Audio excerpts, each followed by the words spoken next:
எல்லோருக்கும் வணக்கம். எப்படி இருக்கீங்க? நல்லா இருக்கீங்களா? எப்பொழுதும் போல் ஒரு சுவையான பரபரப்பான அரசியல் தகவலோடு உங்களை சந்திப்பதில் மற்ற மகிழ்ச்சி. எப்பொழுதும் சொல்வதுதான், தமிழக அரசியல், தேசிய அரசியல், கலையதார்த்தம் இவற்றை பற்றி தெரிந்து கொள்ள இந்த சேனலை சப்ஸ்கிரைப் பண்ணுங்கள். உங்கள் நேரமையும் போகாது.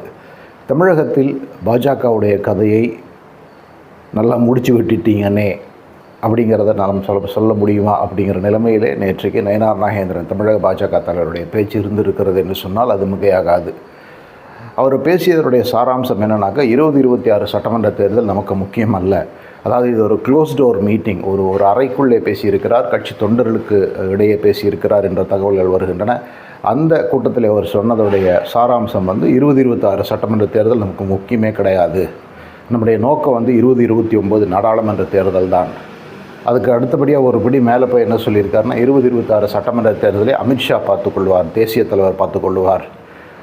இங்கே நம்ம அதிமுகவுக்கு துணையாக பலமாக இருக்க வேண்டுமே தவிர அதற்கு மேலே நமக்கு இங்கே லட்சியங்கள் இருக்கக்கூடாது, இருக்கவும் தேவை கிடையாது. 2029 நாடாளுமன்ற தேர்தலில் அதிக தொகுதிகளில் வெல்லுவதற்கு நாம் நோக்கமாக இருக்க வேண்டும்னு சொல்லியிருக்கார். இதுதான் அவர் பேசியவருடைய சாராம்சம்.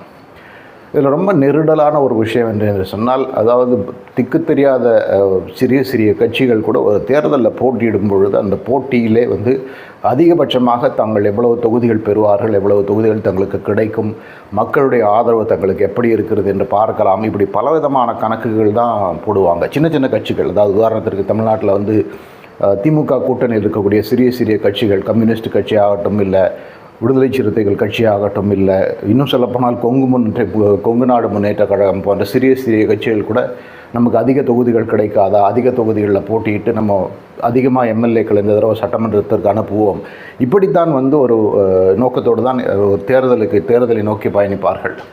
ஆனால் தேர்தல் 8 மாதங்களுக்கு முன்பு இருக்கும்போது கூட்டணியிலே அதிமுக போன்ற ஒரு வலிமையான கட்சி நினச்சிட்ருக்கோம். அந்த கட்சி இருக்கும் பொழுது கொஞ்சம் கூட கூசாமல் நமக்கு ஒரு சட்டமன்ற தேர்தல் நோக்கம் இல்லை அப்படின்னு சொல்லி ஒரு மாநில தலைவர் சொல்லுகிறார் என்று சொன்னால், என்ன மனநிலையோடு அந்த மாநில கட்சி அது தேசிய கட்சியுடைய மாநில பிரிவு தேர்தலை அணுகுகிறது அப்படிங்கிறது ஒரு பெரிய பிரமிப்பான விஷயமாக இருக்கிறது. சட்டமன்ற தேர்தல் நமக்கு முக்கியமே இல்லை அப்படின்னாக்கா போட்டியிலிருந்து விலகி கொள்ளலாம். இல்லை பாஜக போட்டியிடாது, பாஜக போட்டியிடாமல் வெளியிலிருந்து அதிமுகவுக்கு நாங்கள் ஆதரவு கொடுப்போம், அதிமுகவுடைய பிரசார யுக்திகளுக்கு துணை நிற்போம், அதிமுக வெற்றிக்காக நாங்கள் 234 தொகுதிகளும் பிரசாரம் செய்வோம் என்ற ஒரு நிலையை எடுத்துகிட்டு போயிடலாமே. இதற்கு முன்னால் இருந்த தலைவர் அண்ணாமலை எந்த அளவிற்கு பாஜக இங்கே வளர வேண்டும், காலூன்ற வேண்டும் என்று பாடுபட்டாரோ அதை முற்றிலுமாக பூஜ்யம் செய்யும் ஒரு எண்ணத்தோடு நயினார் நாகேந்திரன் என்று பேசியிருக்கிறார் என்று சொன்னால் அது மிகையாகாது.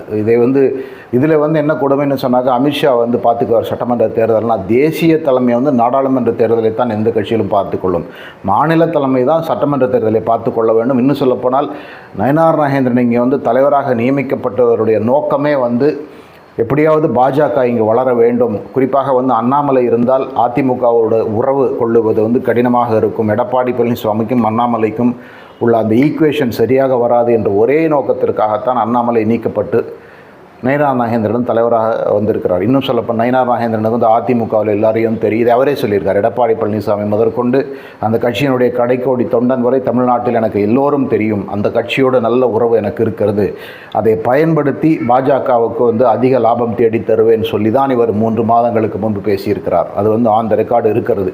ஆனால் இப்பொழுது நேற்றைக்கு ஒரு க்ளோஸ் டோர் மீட்டிங்கில் கட்சி தொண்டர்களை உத்வேகப்படுத்தக்கூடிய கட்சி தொண்டர்கள் நல்ல மோட்டிவேட் பண்ணக்கூடிய ஒரு நிலையில் இருக்கக்கூடிய ஒரு மாநில தலைவர், இல்லை சட்டமன்ற தேர்தல் நமக்கு முக்கியம் கிடையாது, நாடாளுமன்ற தேர்தல் நாம் முக்கியம் என்று சொல்லுவது ஒரு அரசியல் கட்சியுடைய அந்த ஒரு இலக்கில்லாமல் இருக்கிறது அப்படிங்கிறதுல எந்த சந்தேகமே கிடையாது. நம்ம ஏற்கனவே பலமுறை சொல்லியிருக்கிறோம், அதிமுக பாஜக கூட்டணி ஒரு மாலுமி இல்லாத கப்பல் போல தத்தளித்து கொண்டு இருக்கிறது.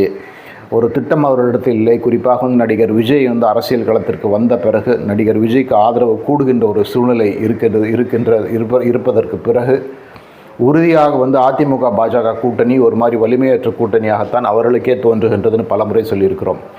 அப்படி இருக்கும் ஒரு வேளையில் அந்த கூட்டணியை வலிமைப்படுத்த வேண்டிய ஒரு கட்டத்தில் இருக்குகின்ற ஒரு தேசிய கட்சியினுடைய மாநில தலைவர் என்ன அடிப்படையிலே இந்த மாதிரி நமக்கு சட்டமன்ற தேர்தல் இலக்கு கிடையாது, முக்கியம் கிடையாது என்று சொல்கிறார் என்று சொன்னால், ஒன்று, அந்த கட்சியை ஆதரிப்பவர்கள் இங்கே அந்த கட்சிக்கு வாக்களிக்க வேண்டிய அவசியம் என்ன? கிடையவே கிடையாது. பாஜகவுக்கு ஒரு குறிப்பிட்ட ஆதரவு இருக்கிறது, நாடாளுமன்ற தேர்தலில் வந்து 12% வாக்குகளை பாஜக பெற்றதுன்னு ஒரு பேச்சுக்கு சொன்னாங்க. அந்த 12% வாக்குகள் வந்து இப்போ எதற்காக பாஜகவுக்கு போக வேண்டும்? ஒரு அவசியமே கிடையாது. ஏன்னா அந்த மாநில தலைவருக்கே வந்து இந்த தேர்தல் இன்ட்ரெஸ்ட் கிடையாது. இந்த தேர்தல் எங்களுக்கு முக்கியம் இல்லைன்னாக்கா அப்புறம் எதுக்கு வந்து பூத் கமிட்டி அமைக்க வேண்டும், எதுக்கு வந்து பிரச்சாரத்தில் ஈடுபட வேண்டும், எதற்கு கட்சியை வளர்ப்பேன் என்று சொல்ல வேண்டும், இப்படி பல கேள்விகள் எழுகின்றன. இதில் வந்து என்ன சொல்ல முக்கியமான விஷயம் வந்து அவர் வந்து ஒரு பெரிய ஒரு ராஜதந்திரி. அவர் வந்து அண்ணாமலை மாதிரி அவருக்கு செரிஸ்மா கிடையாது என்று சொன்னாலும் கூட அவர் வந்து ஒரு பெரிய ஒரு பேக்ரூம் ஆப்ரேட்டர். பிற கட்சிகளோடு ஒரு அண்டர்ஸ்டாண்டிங் வச்சுக்கிட்டு வந்து பெரிய அளவில் தன்னுடைய கட்சியை வளர்க்கும், தன்னுடைய வெற்றிக்காகவும் பாடுபடுவார் அப்படின்னு சொல்கிறாங்க. அந்த காலமெல்லாம் போய்விட்டது. இன்றைக்கு வந்து சோஷியல் மீடியா யுகம். இந்த மக்கள் வந்து எல்லாவற்றையும் பார்த்து கொண்டு இருக்கிறார்கள், தொண்டர்கள் எல்லாவற்றையும் பார்த்து கொண்டு இருக்கிறார்கள். அரசியலில் வந்து டிரான்ஸ்பரன்சி அப்படிங்கிறது ஒரு பெரிய ஒரு ஃபேக்டர் ஆகிடுச்சு. இன்னும் சொல்லப்போனால் அதிமுக, திமுக போன்ற கட்சிகள் கூட 10-15 ஆண்டுகளுக்கு முன்பு தாங்கள் செய்ததை இப்போது செய்ய முடியாது, அஞ்சி இருக்கின்ற சூழலை தான் சோஷியல் மீடியா கொண்டு வந்து விட்டுருக்கு. அந்த சூழ்நிலையில் வந்து இந்த கால தலைவர்கள் மாதிரி இவர் பேக்ரூம் ஆப்ரேட்டர், திருநெல்வேலி அந்த பகுதிகளில் வந்து பிற அரசியல் கட்சி தலைவரோடு நல்ல உறவு கொண்டு இவருடைய வெற்றியை வந்து உறுதிப்படுத்தி கொண்டிருக்கிறார். அப்போ இப்படியான கருத்து பரிமாற்றங்கள் வந்து ஒரு மாதிரி ஒரு சிரிக்கத்தக்க ஒரு கருத்து பரிமாற்றங்களை தவிர உறுதியாக வந்து ஒரு தேசிய கட்சியினுடைய மாநில தலைவர் பேசியக்கூட பேச்சுகள் அல்ல அப்படிங்கிறதுல எந்த விதமான சந்தேகமே கிடையாது. ஒரு தேர்தல் வெற்றிக்கு வந்து அந்த ஆங்கிலத்தை கில்லர் இன்ஸ்டிங்க்ட் அப்படின்னு சொல்லுவாங்க. அதாவது ஒரு புலிப்பாய்ச்சல் போல பாய்ந்து தான் அந்த தேர்தலை எதிர்கொள்ள வேண்டும்.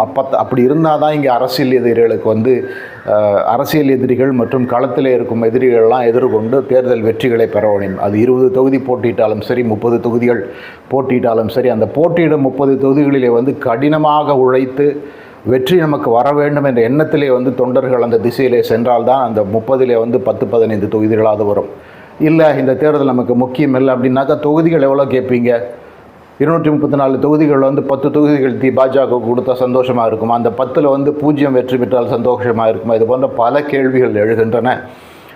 இன்னும் சொல்லப்போனால் இது போன்ற ஒரு நயனார் நாகேந்திரனுடைய பேச்சுக்கு பின்பு ஒரு அஜெண்டா இருக்கிறதா என்று கூட எண்ண வேண்டி இருக்கிறது. ஏன்னா நயனார் நாகேந்திரனை பொறுத்தவரை அவர் வந்து இதற்கு முன் கழகங்களில் இருந்திருக்கிறார், அண்ணா திராவிட முன்னேற்ற கழகத்திலே அமைச்சராக இருந்திருக்கிறார்.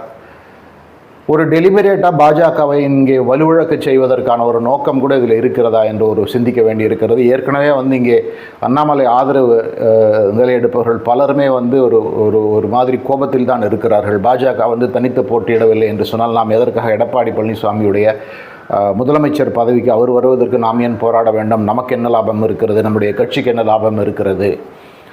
இது போன்ற பல வினாக்கள் வந்து அந்த குறிப்பிட்ட ஒரு குரூப் கிட்ட இருக்குது. அவர்களுடைய அந்த சந்தேகம் வந்து இன்னும் பரவலாக மற்ற பாஜக ஆதரவாளரிடம் கூட வருவதற்கு வழி செய்து விட்டார் நயனார் நாகேந்திரன் சொன்னால் அது மிகையாகாது. 2026 சட்டமன்ற தேர்தலில் வந்து 0 தொகுதிகளை வென்றுவிட்டு நாடாளுமன்ற தேர்தலில் வந்து அனைத்து தொகுதிகளை வெல்ல முடியுமா?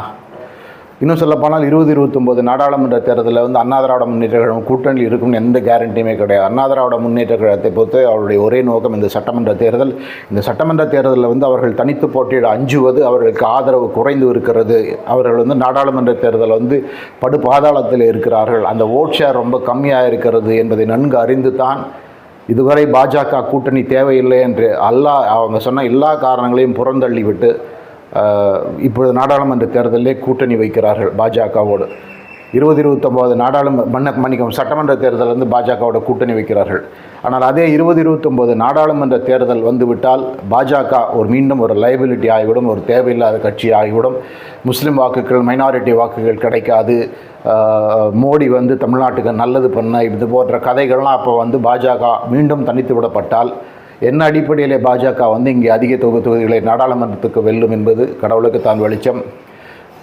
ஏற்கனவே நம்ம சொல்லியிருக்கிறது தான், பாஜக வந்து இங்கே வந்து அதல பாதாளத்தில் செல்வது என்று தாங்கள் முடிவெடுத்து விட்டதாக தெரிகிறது. தெரிந்தோ தெரியாமலோ அறிந்தோ அறியாமலோ அண்ணாமலை நீக்கியதன் மூலமாக அமித்ஷா வந்து அதற்கு, அதாவது இங்கே தமிழக பாஜக எந்த திசையிலே போய்கொண்டு இருக்கிறது என்று தெரியாமல் இருக்கிறார்களா என்று தெரியவில்லை. அது மட்டுமல்ல, உறுதியாக பாஜக வந்து இனிமேலும் வலுவோடு இருக்குமா என்ற ஒரு மிகப்பெரிய ஒரு சந்தேகம் இருக்கிறது. இன்னும் சொல்லப்போனால் இப்படிப்பட்ட ஒரு தலைவரை வைத்துக்கொண்டு இப்படிப்பட்ட ஒரு தலைவர் இருப்பதனாலே ஏற்கனவே பல இடங்களில் பாஜக வெல்லக்கூடாது என்று இருபெரும் கழகங்களும் கைகோர்க்கின்ற விஷயங்கள் கூட நடக்கின்றன என்று கேள்விப்பட்டிருக்கிறோம். இப்படி எங்களுக்கு வெற்றி தேவையில்லை என்ற மனநிலையோடு போகின்ற ஒரு மாநில தலைவர் இருக்கும் பொழுது பாஜகவுடைய தலையெழுத்து இனி இங்கே எப்படி இருக்கும் என்று ஆண்டவனுக்குத்தான் வெளிச்சம். தாமரை இங்கே மலரவே மலராது என்று திமுக அதிமுக எல்லாம் சொல்லி வருவதை உண்மையாக்குவது தான் இந்த தலைவருடைய நோக்கமா என்று கடவுளுக்குத்தான் வெளிச்சம். இது ஒரு கான்ட்ரவர்ஷியல் டாபிக், ஆனால் உறுதியாக இதை பற்றி உங்களுக்கும் கருத்து இருக்கும். கட்டாயம் அந்த கருத்துக்களை பதிவிடுங்கள். உங்கள் நேரத்துக்கு மிக்க நன்றி. நான் மறுமுறை உங்களை மீண்டும் சந்திக்கிறேன். மிக்க நன்றி.